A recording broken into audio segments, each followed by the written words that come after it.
These days, work is in trouble. We've outsourced most of our manufacturing to other countries, and with that, we sent away good jobs and our capability to make things. American Giant is a clothing company that's pushing back against this tide. They make all kinds of high-quality clothing and activewear, like sweatshirts, jeans, dresses, jackets, and so much more, right here in the USA. So when you buy American Giant, you create jobs in towns and cities across the country. And jobs bring pride, purpose. They stitch people together. If all that sounds good to you, visit American-Giant.com and get 20% off your first order when you use code STAPLE20 at checkout. That's 20% off your first order at American-Giant.com with promo code STAPLE20. Have you ever thought about opening your own mobile cart or kiosk business? Maybe the facility you manage could establish new revenue by adding coffee, food, or retail services. Cart King International can be the answer to your needs. Cart King is a North American designer and manufacturer of the finest mobile coffee, food, and retail carts and kiosks. Cart King has been working with clients and corporations across North America for 20 years, providing innovative designs, custom manufacturing, and timely delivery. Carts and kiosks are fun, and so are the dozens of designs on our website. Please visit us today at www.cart-king.com or just call us at 1-877-986-7771 and get your sales rolling. PureSoapFlakes.com, 218-568-2525. Have you ever heard of Castile Soap? Pure Soap Flake Company handcrafts fine soap bars, laundry powder, and concentrated soap flakes using organic vegetable oils from their northern Minnesota facility. Bathe your body and wash your clothes with Pure Soap products that are free of fragrance, GMOs, palm oil, sodium lauryl sulfate, and synthetic additives. Keep it clean, folks. Pure Soap Flake Company products are kind to living creatures and sensitive skin, safe for drains and waterways, and work great in high-efficiency washers and top and front-loading machines. They have a little promotion going on. Contact them to order some soap. Mention the Opperman Report. You're going to get a free gift. They're going to sing a little extra soap, travel size, soap bars, and laundry soap, cleaning soap flakes. I've been using that stuff all day long today. Great stuff. Order today at puresoapflakes.com or give them a call, 218-568-2525, 218-568-2525. Pure Soap Flake Company is a proud member of the Handcrafted Soap and Cosmetic Guild.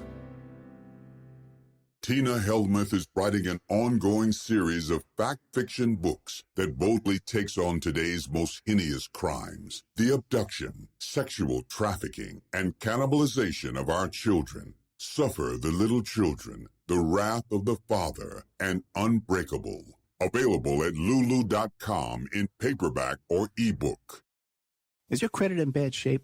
Do you need a new car? Ready to buy a new house? You want to rent an apartment? Are you going to apply for a job? Any one of these activities, they're going to ask for a credit report and then check out your credit score. Let Dynamic Solutions 2 erase your negative credit remarks. They offer a life-changing, dynamic financial solution. The finest in fast, professional, affordable credit repair. They have affordable monthly prices. They accept Visa, MasterCard, PayPal options available. You go to www.dynamicsolutions2, that's the number 2.com, or call 424-888-2820.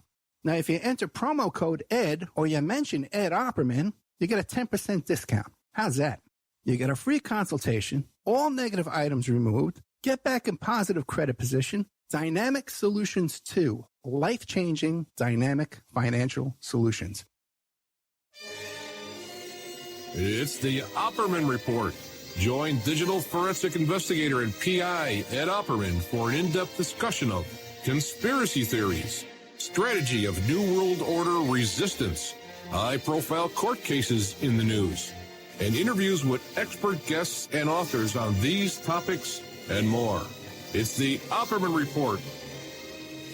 And now, here is investigator Ed Opperman.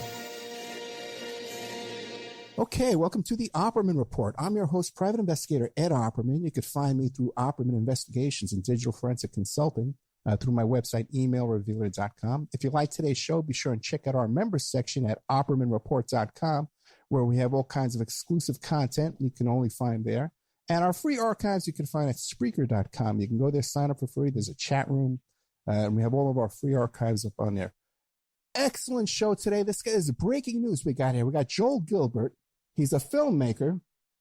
He's made this film called the Trayvon Hoax, Unmasking the Witness Fraud That Divided America. Now, I watched this film. He's done some excellent investigative work, and he's one of, as far as this fake witness, I got to tell you, man, this is the real deal. He did a really great job on this.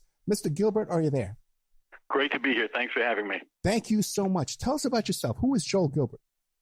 Well, I'm a Los Angeles-based filmmaker. I have a company called Highway 61 Entertainment, and I've kind of over the years kind of gained a reputation, I'm told, as the conservative Michael Moore, because I do films that people in the conservative world seem to really appreciate. I think everybody can appreciate them. I'm pretty well known for several films on Bob Dylan and pop culture icons. And then I did some political documentaries the last several years, including on the Iranian nuclear program called Atomic Jihad, one about the Middle East conflict in general. It's like a college course in Islamic history. It's called Farewell Israel, Bush Iran, and the Revolt of Islam. I made a couple of mockumentaries, like comedies. And also last year, for example, Trump, the Art of the Insult, the funniest movie you'll ever see. That's done really well as one called There's No Place Like Utopia. It's kind of a real Michael Moore type of movie. I run around the country talking to people in progressive cities and find out that they haven't been really progressing very much. They're mostly regressing the past 50 years. And I've been promoting pretty much nonstop the last couple months my new film, as you mentioned. It's called The Trayvon Hoax, Unmasking the Witness Fraud That Divided America. And it does have that Michael Moore feel. Now that you mention that, you know, you have a lot of humor in there. You know, my first question for you is the 311 tape. Now, did you obtain the full 4-minute 311 tape? I'm not sure what you're referring to on the 311 tape. The 311 call when Zimmerman called 311 to report the incident that night. You played a portion of it, but you ended where most of the mainstream media ends. That portion where he's getting out of the car. Did you ever obtain? Okay. Yeah, go ahead. Well, yeah, I believe that in Florida they're referred to as 911 tape. You might be from New York. I'll be called 311. That's why I didn't pick it up. But just to back up 1 second for your audience, the film, of course, is about the Trayvon Martin Zimmerman case, the trial. And what I did is last year I got really interested, really got started on the journey into looking into the Zimmerman case. Because of Florida Politico Andrew Gillum. He was the far-left mayor of Tallahassee that kind of came out of nowhere and actually won the Democrat nomination for governor and barely lost to Ron DeSantis in the general election, probably by a few thousand votes. Everyone was pretty shocked, like, who is this guy? Where'd he come from? And how did he do so well? And watching the debates, I recalled that Gillum really ran a very race-based campaign. He'd say things to DeSantis, things like, I'm black, I've always been black, as far as I know, I'll die black. And then he told him, I don't think you're a racist, but the racists think you're a racist. And he also talked about the Trayvon Martin case quite a bit. And I, just looked at him early in his career, and he was really started out talking about the Trayvon Martin case. So I just had this idea that I wanted to go back and look at that case and start from the beginning and find out what it was really about, because I just had recalled that I was very concerned at the time, as most people were, with this kind of lynch mob mentality that drove the case. And I decided I would basically start at the beginning. I would get to know Trayvon Martin, see what his story was. Maybe I assumed the media hadn't told the real story. So I got all the unredacted documents from the state of Florida, and also Trayvon Martin's 750-page cell phone records. And those included 3,000 text messages over 8 months, 3,000 photos. He had 1,500 contacts in his cell phone records and hundreds of emails. And I really got to know him in the last 8 months of his life. And I found out he wasn't a bad kid. He wasn't a thug like the media made him out to be on one side. On the other side, he was not a rocket scientist either, like they made him out to be. And I saw how he went into a downhill spiral the last few months of his life. And I show that in the film. And there's also a book version, simultaneous book and film. And by the way, you can see the trailer and stream the movie online, get the book or ebook. It's on thetrayvonhoax.com. And in getting to know Trayvon, I actually also got to know the girlfriend to reset it for your audience, people might recall that after the shooting, the Sanford police there in Florida investigated the case. They looked at 911 calls, physical evidence. They had an eyewitness, other witnesses, and after 3 weeks, they exonerated Zimmerman. They said this was self-defense. It was not a stand your ground case, and they closed the case. And as soon as they closed it, the Martin family attorney, Benjamin Crump, invited down Al Sharpton to start protests against the police and against their investigative conclusion. The Department of Justice, I found out through Judicial Watch, actually extracted the documents. The Department of Justice said, well, we're going to come and investigate now. And instead, they actually helped to organize protests, believe it or not. And a week later, Benjamin Crump, people may recall, he held a press conference, and he held up a digital recorder. He said, I just spoke to Trayvon's girlfriend out of the blue last night. We found her, and she was on the phone with him. Her name is Diamond Eugene. She's 16 years old, and she's a minor, and she was talking to him. So he plays a couple of these little excerpts, and he says, we got all the evidence now, and arrest George Zimmerman. Next day, Barack Obama comes on board. He says, if I had a son, he'd look like Trayvon. And the DOJ, everybody pressures the state of Florida to set up a special prosecutor. So what I did is, in looking at Trayvon's phone records, I realized that the girl that showed up 2 weeks later, what happened is the prosecutors go down to Miami to talk to 16-year-old Diamond Eugene, and they go to her house. I've got the unredacted documents also from the state of Florida. And sure enough, they're sent away to another house where a woman who works for Trayvon's mother lives. And they go to that house to pick up Diamond Eugene, and 18-year-old Rachel Jeantel appears and says, oh, Diamond Eugene, that's my nickname, and I lied about my age. And they interview her anyway, despite these discrepancies. And they base the affidavit for arrest of Zimmerman based on the statements of Rachel Jeantel. Now, what I realized from going through the phone records was that the girl named Diamond Eugene was not Rachel Jeantel. So that's what started me on this journey. I said, I want to try to figure out if there really is a Diamond Eugene. And if there is, I want to find her, and I want to go meet her in person. And I want to figure out why she was switched, why she spoke to Benjamin Crump, because the voice on the phone talking to Benjamin Crump on that recording is very different from Rachel Jeantel's voice. I said, was she switched out? And if so, why? Who knew about it? And I said, if I can figure all that out, I'll make a movie and write a book. So that's to set it up for your audience. That's what I did. And I thought it was so important because the Trayvon Martin case, Zimmerman trial, was really a seminal turning point in American history. Black and white relations were all positive up till 2012. Even myself, people that didn't even agree with Obama's politics were very proud of having a black president. And both black and white rated race relations as 70%, 80% positive. After that, it's been negative ever since. Trayvon Martin Zimmerman thing also led, of course, immediately to Black Lives Matter, the Ferguson, Missouri riots, Ferguson effect, eventually 33% rise in homicides in urban neighborhoods. It's just been a disaster for race relations, and really no one suffered more than the black youth of America from all this nonsense.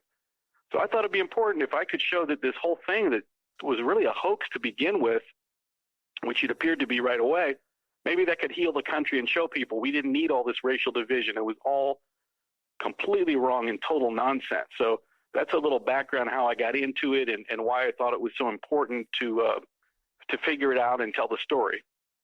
I'd like to back up a little bit because, again, Sure. to the 311 tape. See, 311 is the non-emergency number and 911 is the emergency number. Got it. I never heard that. I just know in New York City, 311 is the emergency number. No, actually, if in your documentary, you even mention this. Zimmerman says he called the non-emergency 311 number. And the reason why I thought originally when I first heard the recording, I thought it was a 911 tape too as well.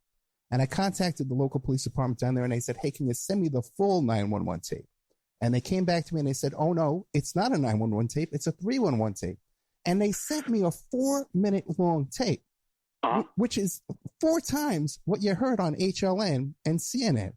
And right. They end, the shorter tape ends right around the time that your tape ends when they're talking about him leaving the car like he's chasing after someone. But if you listen to the entire tape, Zimmerman is saying, I don't know where he went. I'm afraid. When are the police going to get here? I don't want to say what my address is out loud because this guy could be anywhere. He sounds terrified. Now, it blows my mind that they never played all of that at the trial because it totally exonerates him. But you never obtained that 4-minute tape either, did you? Well, look, there's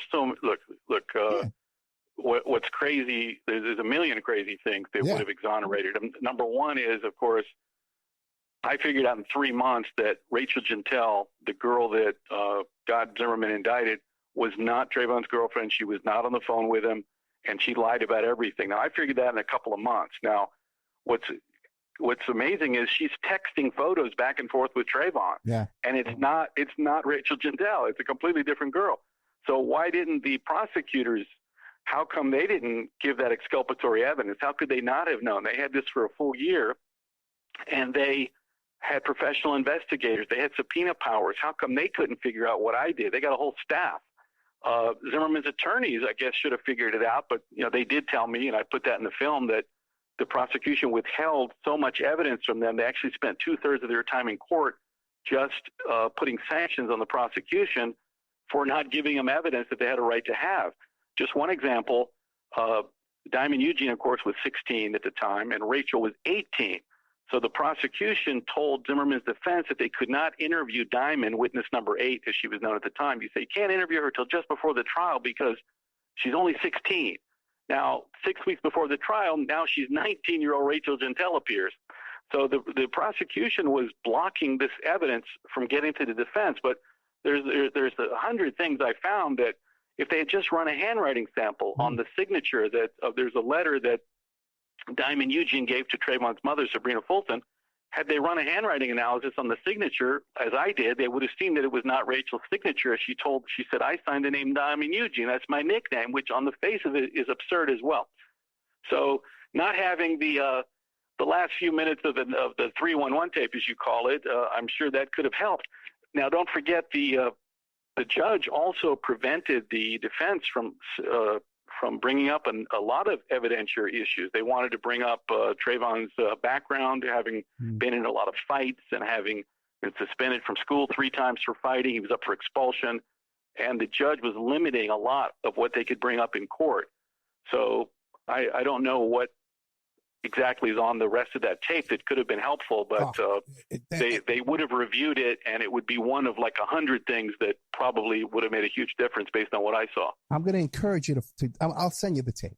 I'm going to encourage you to listen to the whole thing. I think you'll want to add it to your film. Now, don't forget, Zimmerman's in my film. Now, he didn't even testify at his own trial, so you do get to hear from him exactly what happened, and he talks about the main narrative, the narrative of Benjamin Crump, the family attorney that put it in the public. First of all, he put out a photo of Trayvon when he was about 10 years old, maybe 5 feet tall. And then he put out a narrative saying this small child, or you could smallish looking child, when you see the photo, he was just on a candy run. He was getting candy for his little brother when he was stalked, screamed for help for a minute, and then was shot in cold blood. That was the story they put out there. So even fair-minded people would hear this and look at the photo. That's a cute kid. Oh, my God, you'd want to get this guy arrested real quick. But the reality is completely different, and Zimmerman talks about it. I'll give you only one example. That whole concept of him following Trayvon, I think Zimmerman debunks that in the film. He says, the only reason I got out of my car is because the dispatcher kept asking me, which way did he go, which way did he go? So I kind of got out of my car only to help him, not because he wanted to follow him somewhere. And then he explains it was more of a misunderstanding. He said at some point the dispatcher said, are you following him?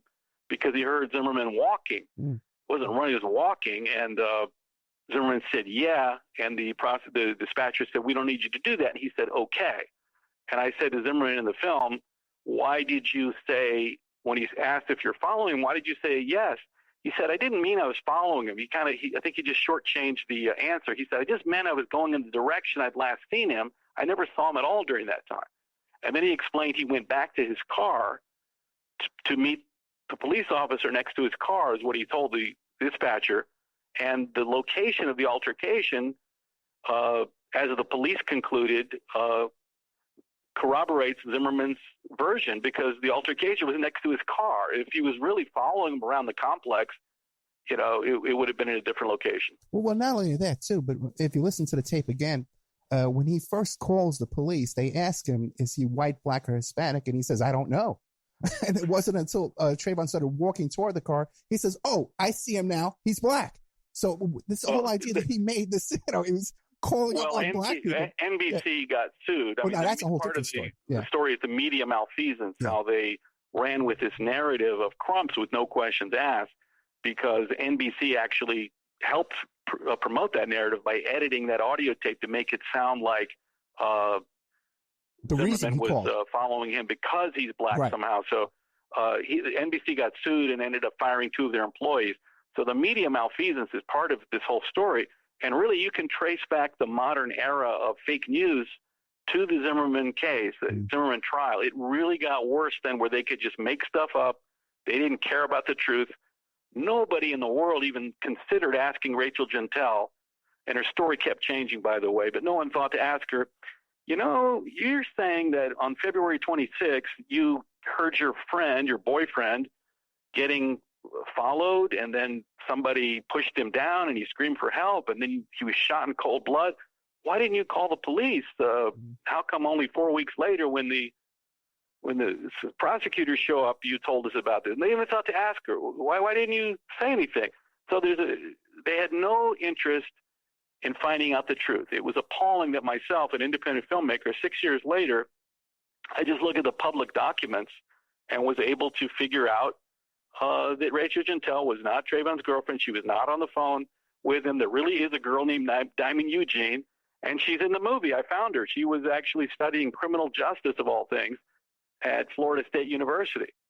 And I'm able, through her social media in the movie and Trayvon's text messages, just to put together the entire story day by day of what really happened.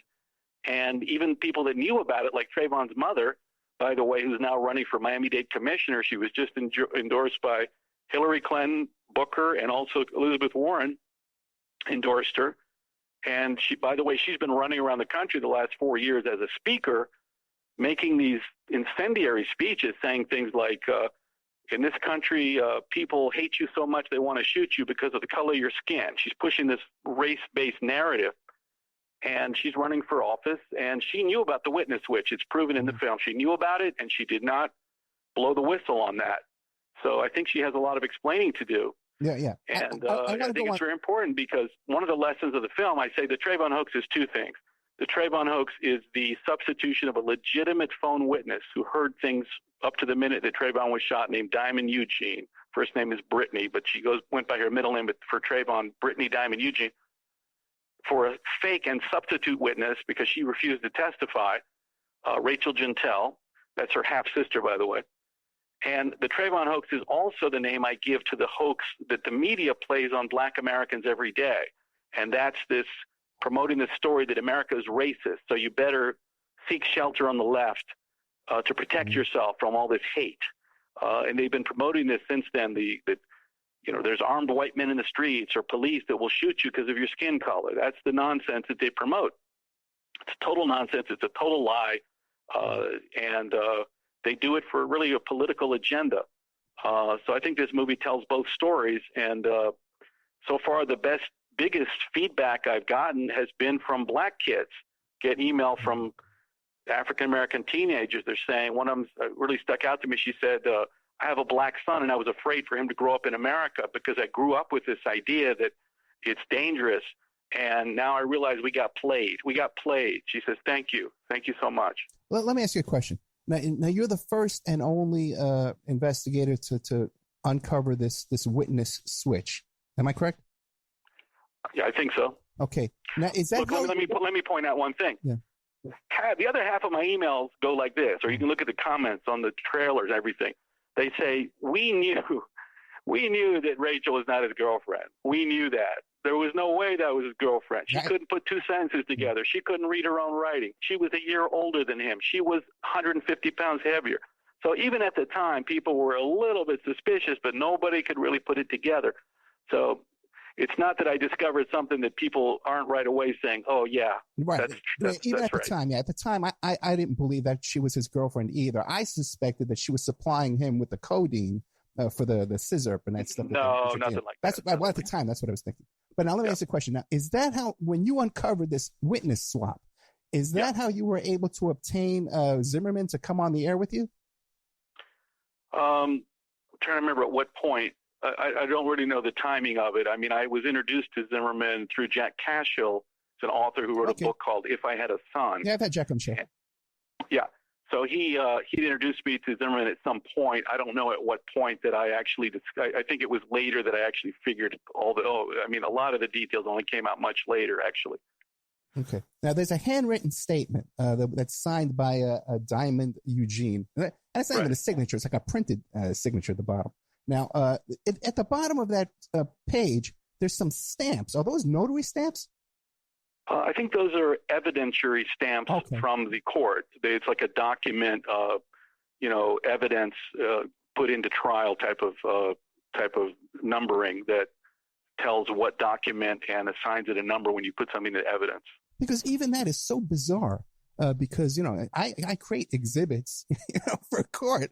And how do you present a witness statement with a different name than the witness? It's just, and her whole testimony too is, I've never seen anything like that. Where she's no, look, you just have to ask yourself what the prosecutors knew, because when they picked up, they thought they were picking up 16-year-old Diamond Eugene. Instead, 18-year-old Rachel Jeantel appears. The entire interview is just ridiculous. They ask her things. It's in the movie. I have little clips from it. Yeah. They ask her, did Trayvon say the guy was getting out of the car? And she said, you could say that. And then they asked her something else. She goes, you want that too? And at the end of the interview, it's in the trailer. You can see it at the TrayvonHoax.com. At the end of the interview, she says 6 times, I feel real guilty. I feel real guilty. They say, why do you feel guilty? She says, I know about it. Yeah. They go, what? She screams back at them, I know about it. And it's obvious she was lying about everything. They actually had phone records when they interviewed her. They had phone records showing that she had texted Trayvon, or that Diamond had texted Trayvon 32 times the day he died. They asked Rachel, how many times did you text that day?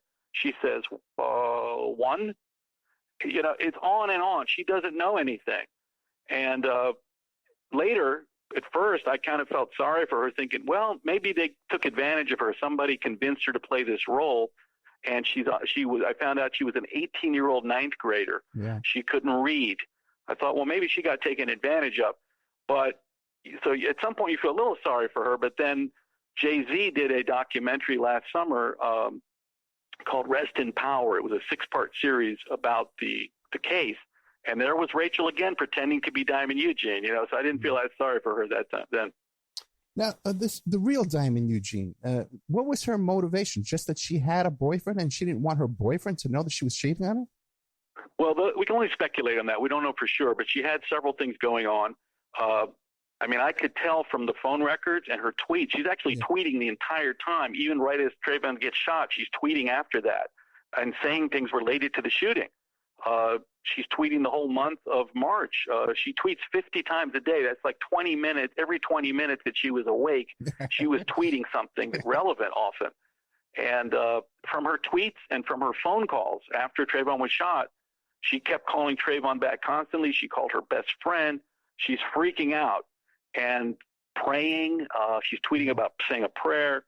And I think I'm only speculating here, but I think obviously based on her behavior, what I'm looking at, that she knew a whole lot more relevant to probably Trayvon being the aggressor, because what happened is Zimmerman was driving to Target and he saw Trayvon saw what he thought was a 6'3" guy standing in between 2 townhomes in the rain, not even getting out of the rain. So he said he was following the instructions of the Neighborhood Watch program, which was just to call the non-emergency number.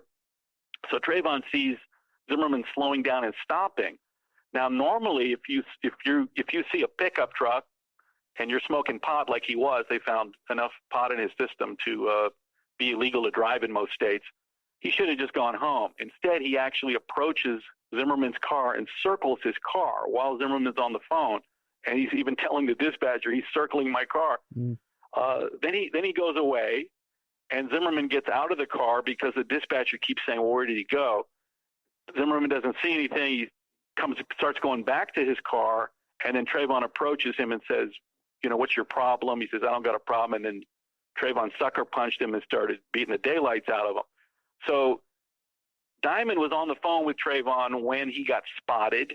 He probably had to throw away his pot.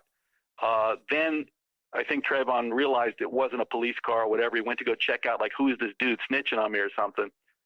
So Diamond was on the phone while he's circling Zimmerman's car, and Diamond was on the phone with him when Trayvon spots Zimmerman walking back to his car and approaching him, and maybe at the beginning of the beating.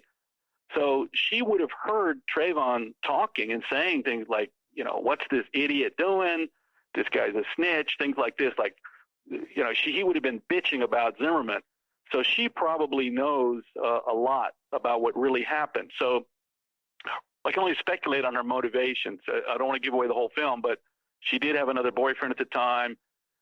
Maybe she was smart enough not to lie to the police. I mean, Crump, Trayvon's friends and people in the family were pressuring her to come forward. She didn't want to come forward. She was under duress, made that phone call with Crump. And in that phone call with Crump that he used, she actually just agreed with everything he said. She wasn't telling the truth. She was just echoing back to Crump whatever he had said. And you can see him leading her. She's only 16. Mm-hmm. And so maybe she was smart enough not to want to go lie to the police, might have been a motivation. So you got to see the film because it's all laid out chronologically. I know we're jumping around a lot, but the book and the film are number one on Amazon. I recommend everybody to get a copy, and definitely start with the trailer, at the TrayvonHoax.com. Let's take a little commercial break. We're with Joel Gilbert, and we're talking about the film and the book, The Trayvon Hoax. You can find his website at thetrayvonhoax.com. And once again, like I said, I used to do this back in the old days with a highlighter going through the phone bill. So I know the kind of work this guy did to come up with this switched witness. And that portion of the film, there is no doubt in my mind that you've proven your case as far as that switched witness goes. Thanks. I'll agree with you. There you go. And you're probably, I think, Zimmerman's attorney agrees with me. He got an attorney and just filed a lawsuit, which just kind of blew up all over the news in the last 24 hours. We're going to get into that when we get back. And I'm sure you'll remember my name better than I remember yours. So thank you so much, Joel. We'll be right back after these messages with more of Joel Gilbert.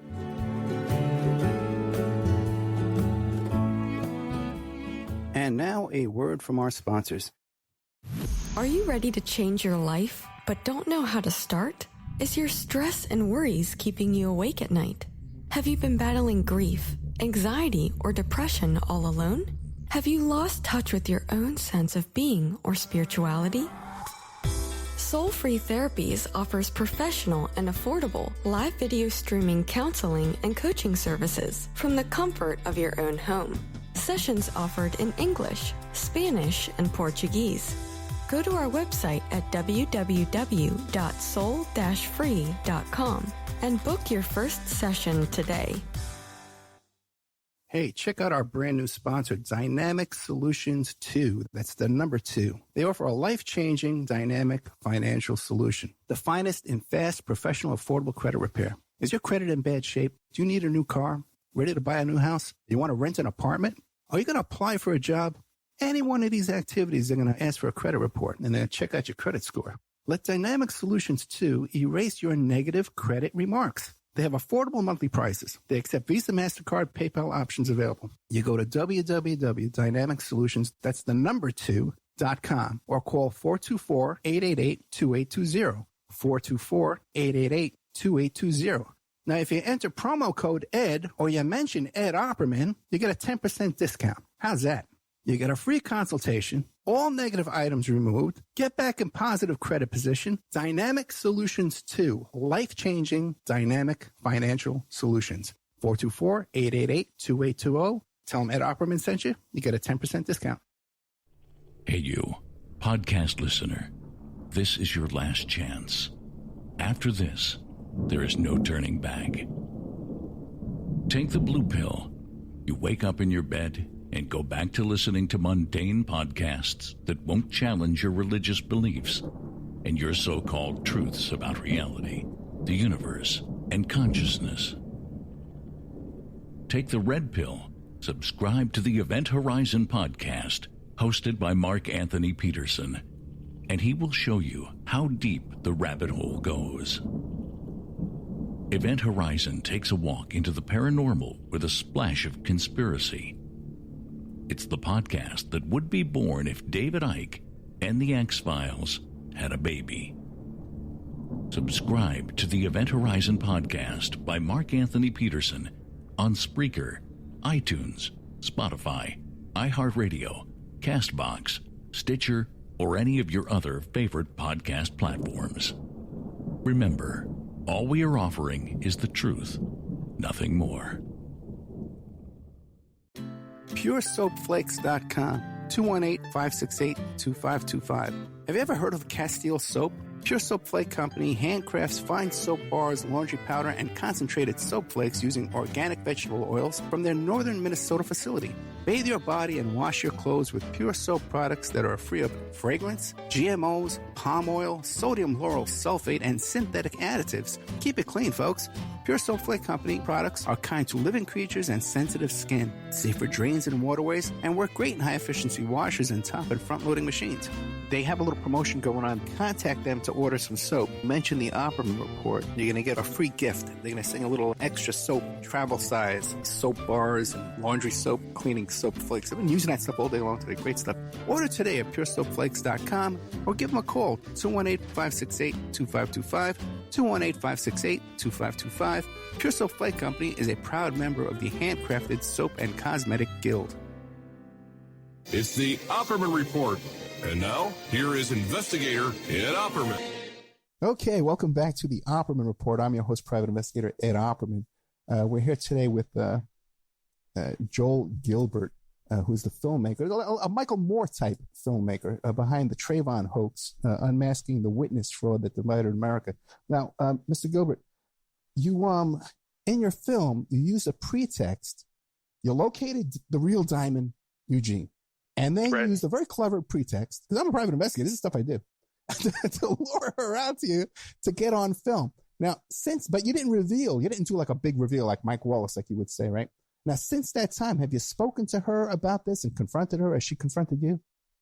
Okay, so first of all, when I do finally identify Diamond Eugene, which is not easy, she took a number of precautions, and all of them did to make sure there was no connection and she wasn't easy to find in terms of these people who were very closely connected, and they cut a lot of those connections. So it took a while to really identify her. I actually went to Miami. It's part of the film. That's why you say it's kind of like Michael Moore. I go to Miami and I go to all the high schools of all these kids where they went, and I get yearbooks, and I have to match the photos from the yearbooks to the photos that she was texting Trayvon.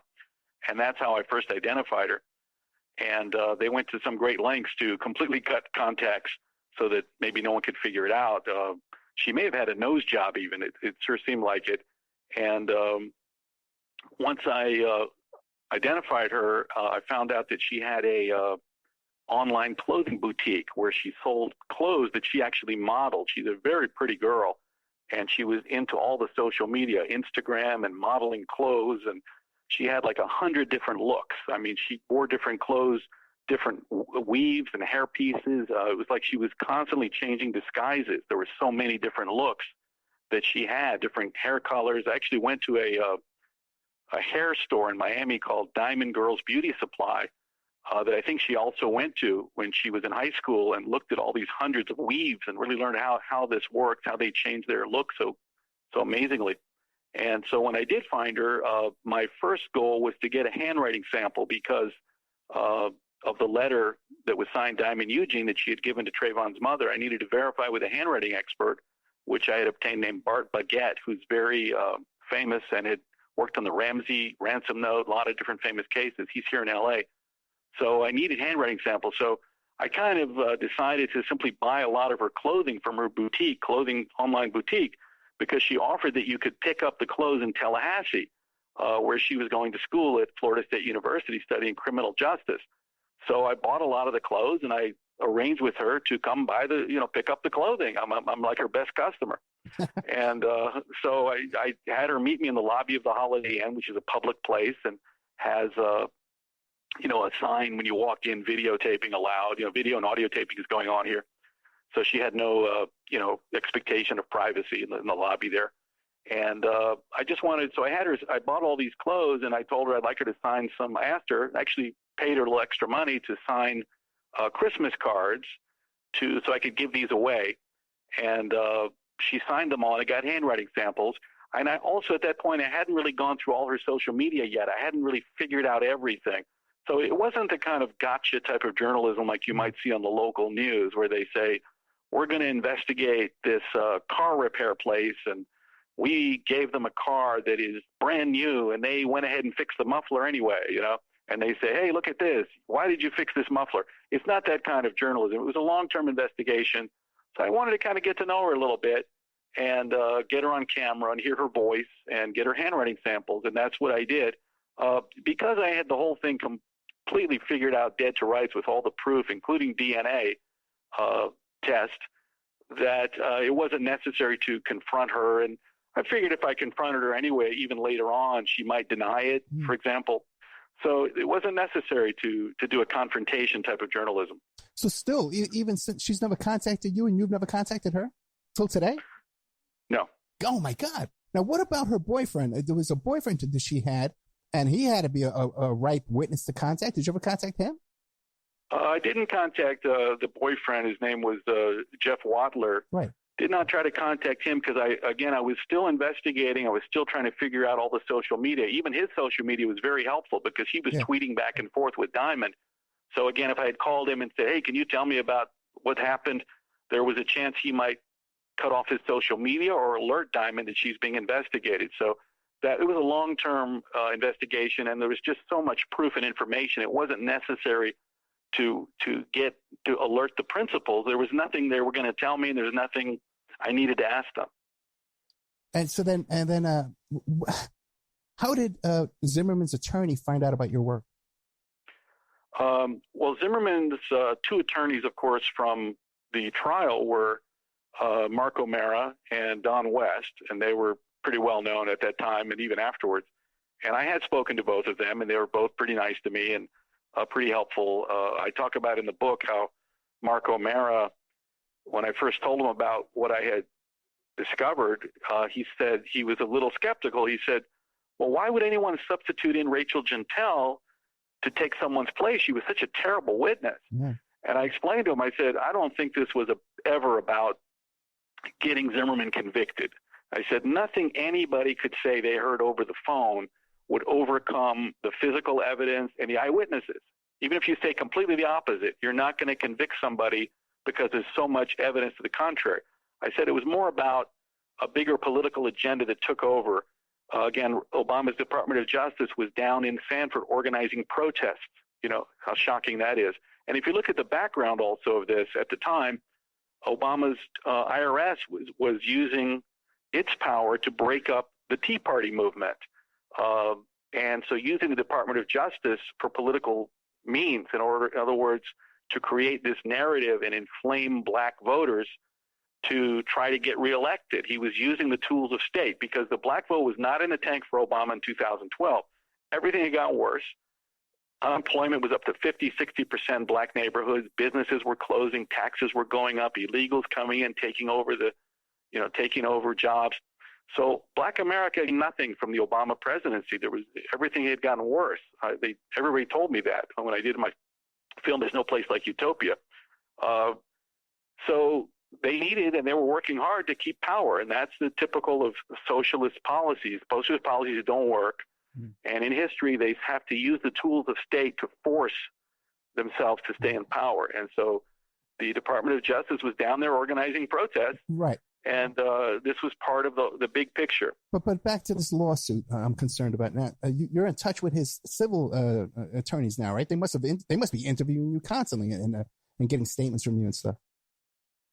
Yeah, I was just in Florida. I was going to hold a film screening of my movie at the Coral Gables Art Cinema.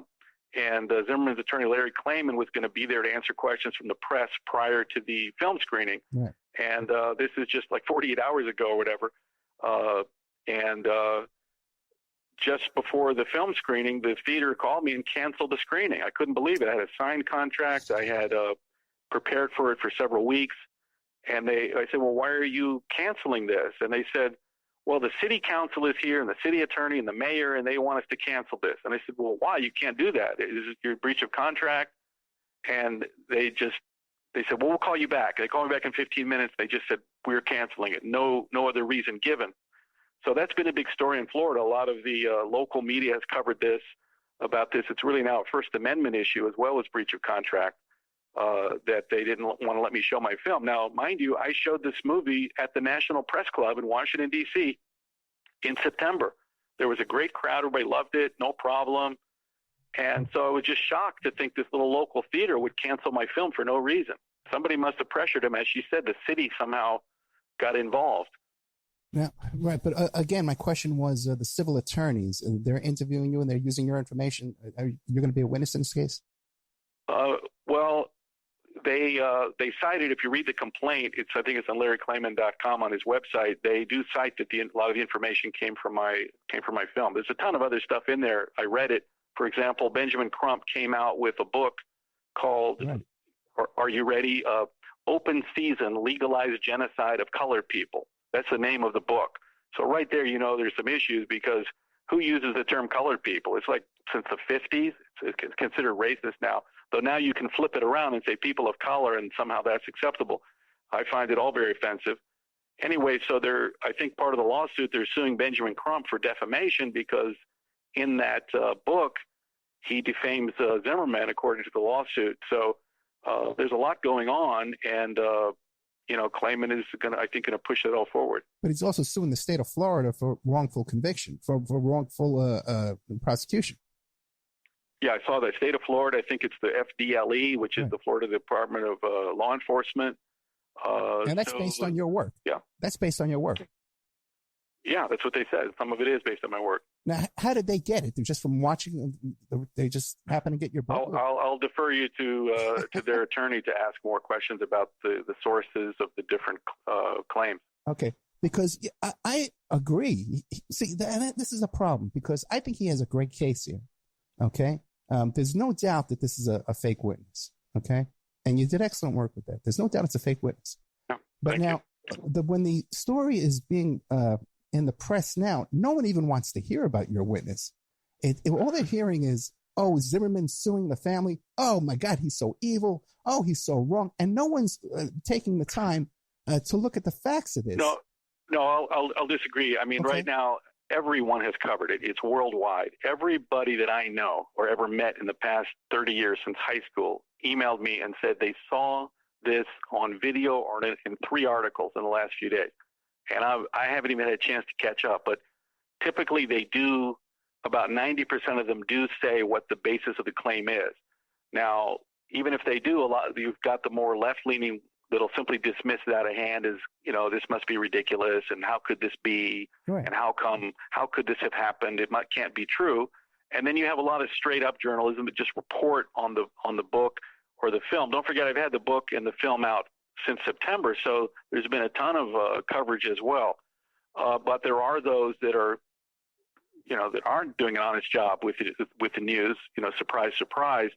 And I think they're twisting it a bit. They're saying that even though I read the complaint, even though it says that they're suing Crump for defamation based on his book, they've twisted it around to say that I saw one media thing where they said that Zimmerman is suing Martin's family for defamation. Somehow, I think that was to avoid discussing the more problematic issue that I think he was suing them for conspiracy regarding the fake witness. Right. And now, my problem is this. When you look at the facts of this case, of Trayvon Martin and Zimmerman, their altercation, I believe it was a justified shooting, okay? And these people start entering all these race issues and political motivations and stuff like that. And I believe you're doing the same thing, okay? You've done great work here. You found the proof that this is a staged witness, which is huge. Why pollute that with your political agenda and all your other motivations, assigning motivations for it that you can't really, these motivations that you're assigning to it, you can't demonstrate that. You can't prove that. It's your opinion. I've already proven it in the film and in the book, and I've talked about it in this earlier discussion. Judicial Watch pulled the documents that the CRS, called the Community Relations Service, came down to Sanford, Florida on March 13. They were requested. So let me give you the timeline. Is the Sanford police investigated this for several weeks. March 12th, they say it's self-defense. It's dismissed. Everything supports the claim of self-defense. It's not stand your ground. It's over. March 12th. See you later. March 13th, the NAACP requests that the DOJ sends down the Community Relations Service, allegedly to investigate because maybe race is involved. Now, Judicial Watch pulled the documents. You can Google this. I don't have to, and it turns out they actually came and helped organize protests for Zimmerman's arrest without cause. So that's a political agenda coming down from Washington to keep this case in the news and to get Zimmerman arrested. Number two, Benjamin Crump, he finds this so-called phone witness, Diamond Eugene. He plays the tape of her audio, and it's a 20-minute tape. The tape is very problematic because he's leading the witness. And it stops and starts. It's a very strange recording, and this is the key witness that is contradicting all the evidence that concluded that this was not anything but self-defense. At the end of his press conference, he says, I'm not going to give this tape to the Sanford police. I'm going to give it to the FBI. So the FBI was part of the Department of Justice, which was trying to get Zimmerman arrested. So there was a political agenda from the top that came down from Washington that was involved in this from that time on. The state of Florida was present. And Obama said, if I had a son, he'd look like Trayvon. Now, that was the chief law enforcement officer in the country intervening, sending out signals that we want something in this case done. He's got his DOJ working on it. His FBI has got the tape, which they should have figured out quickly that is not Rachel Jeantel if it was a real FBI, if they wanted to do their job. And then on and on. You can just see the involvement of the federal government. And if you look at the backdrop, that the IRS was also during this time was breaking up the Tea Party movement. They were breaking it up through these illegal activities of the IRS, that there was an effort to use anything they could to maintain power. And the manipulation of black voters with this narrative that there's armed white men in the streets, or there's now, and that later turned into anti-cop, there's black or white cops that want to shoot you because of your skin color. That was a fear-fueled, race-based fear narrative that they wanted to spread around, and it worked. It created tremendous division in the country that continues today, and it divided us for no reason. I grew up in Tennessee in the 80s, okay? Black and white kids all together. We judge people by the strength of our character, not by your skin tone. And the media and the Obama gang convinced people that all of a sudden America's racist. That was the narrative that Obama grew up with in Hawaii with his mentor that I chronicled in my film Dreams to My Real Father with Frank Marshall Davis and Reverend Wright. I've listened to more speeches of Reverend Wright, of his pastor in Chicago, and this is all Reverend Wright. Let me ask you a question. How do you reconcile Obama going to work for the CIA when he comes out of college? You may be referring to Obama working for the BCI, which was a supposedly, we don't know for sure, but I've read about that it's some kind of CIA-fronted business, international, I think it's called Business International Company. He worked there for a few months. I had done some research on that, and I believe it's tied to scholarships that he got from the Ford Foundation. I've done a lot of research on that. I actually talked to Peter Geithner, who was the father of Tim Geithner, who was Obama's Treasury Secretary. And Peter Geithner was the head of the Ford Foundation in Asia. And actually, Obama's mother had worked for her at the Ford Foundation. So I concluded that Obama got Ford Foundation scholarships to Columbia, both Occidental and Columbia. And a lot of times the Ford Foundation, when you get a scholarship, it's tied to when you finish college, you have to work in some kind of government-related entity as part of the scholarship eligibility. And I think they may have been tied to that. Okay, we're getting down to less than a minute. We don't need to belabor all that. You got your agenda. Okay, well, let's just go. What's that? I'm sorry, what's that? I says if you got your agenda, if you got your political motivation here, and I'm sorry, I don't know, but we're talking about research. I don't know why at the end of the interview you're charging me with political motivations. I think everybody can look at the film and look at the forces at play and decide for themselves what was happening at that time. I agree. Anybody can Google the Judicial Watch getting the documents that they came down and organized protests. That's not cool. That means there's an agenda at play. I didn't make that up. You can Google really quick, because we're down to the last 30 seconds. How can people find you? How can people get your film, get your book? Thanks. Okay, well, go to thetrayvonhoax.com. It's a great place to start. thetrayvonhoax.com. watch the trailer. You can also jump over to Amazon. It's both a book and a DVD. You can also live stream it and watch it right now. It's also an ebook, but start at the TrayvonHoax.com. Joel, thank you so much, okay? Sure. Thanks for having me today. Good night, bro. Like I said, the guy did great work. He did great work establishing the witness, okay? And I really believe that he just totally throws it away with this other stuff, this agenda, you know? And it really is a shame because hey, we're out of time. Okay, thank you, Joel Gilbert, the TrayvonHoax.com. Check out the book. The film is good, and the work here he did on this witness is excellent work.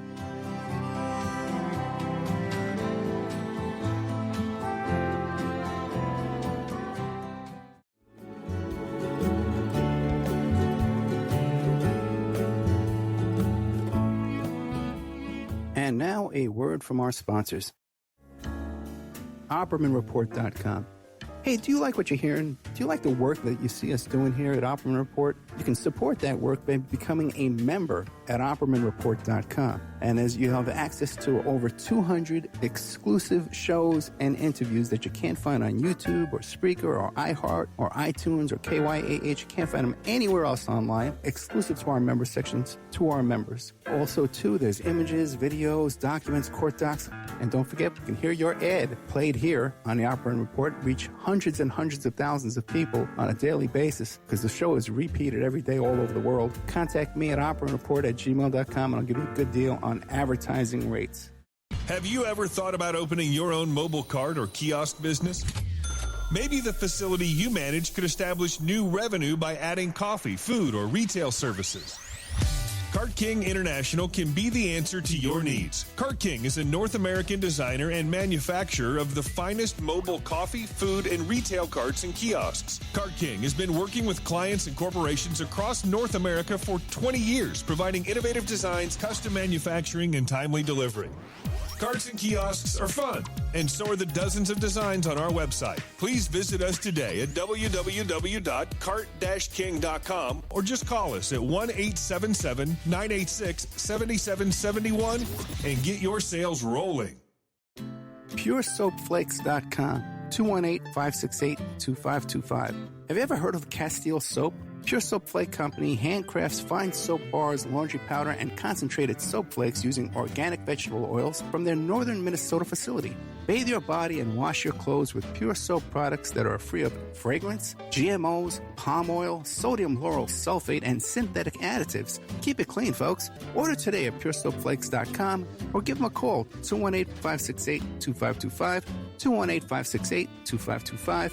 Pure Soap Flake Company is a proud member of the Handcrafted Soap and Cosmetic Guild. Are you ready to change your life, but don't know how to start? Is your stress and worries keeping you awake at night?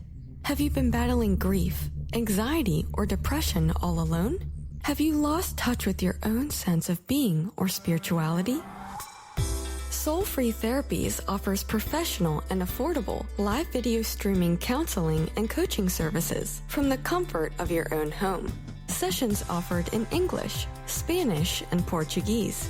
Go to our website at www.soul-free.com and book your first session today. Is your credit in bad shape? Do you need a new car? Ready to buy a new house? You want to rent an apartment? Are you going to apply for a job? Any one of these activities, they're going to ask for a credit report and then check out your credit score. Let Dynamic Solutions 2 erase your negative credit remarks. They offer a life-changing, dynamic financial solution. The finest in fast, professional, affordable credit repair. They have affordable monthly prices. They accept Visa, MasterCard, PayPal options available. You go to www.dynamicsolutions2, that's the number 2.com, or call 424-888-2820. Now, if you enter promo code ED or you mention Ed Opperman, you get a 10% discount. How's that? You get a free consultation, all negative items removed, get back in positive credit position. Dynamic Solutions 2, life-changing dynamic financial solutions.